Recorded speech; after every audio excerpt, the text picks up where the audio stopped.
যে আমাদের আচরণবিধি আছে, সে আচরণবিধি ভাঙার যে মহোৎসব চলছে একের পর এক, কার উপরে কে আচরণবিধি ভঙ্গ করতে পারে তার একটা মহোৎসব আমরা দেখতে পাচ্ছি। নির্বাচন কমিশনকে আমরা বারবার জানাচ্ছি, ফোন দিচ্ছি, তাদেরকে অবগত করছি, কিন্তু আমরা তাদের ওই অর্থে কোনো কার্যক্রম আমরা লক্ষ্য করছি না।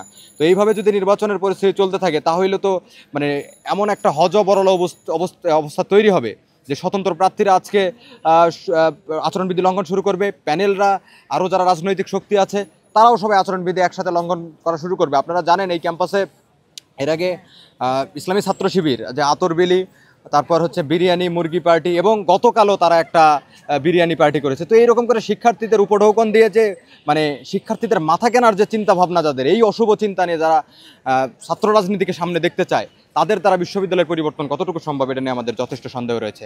তবে নির্বাচন কমিশনের কাছে আমাদের উদাত্ত আহ্বান থাকবে, আর মাত্র 8 দিন সময় আছে। এই 8 দিন সময়, আপনি 8 দিন সময়ের মধ্যে আচরণবিধিতে কিছু লুফল আছে, এই লুফলগুলো আপনারা অতি দ্রুত সংশোধন করে একটা পূর্ণাঙ্গ আচরণবিধি দিন, কেননা এই লুফল অনেকে ব্যবহার করে সেই আচরণবিধি লঙ্ঘন করছে এবং সেটাকে তারা পার পেয়ে যাচ্ছে। তো নির্বাচন কমিশনকে আমরা আহ্বান করব, আপনারা অতি দ্রুত যে আচরণবিধি লঙ্ঘন হচ্ছে এগুলো আপনারা বন্ধ করার চেষ্টা করুন।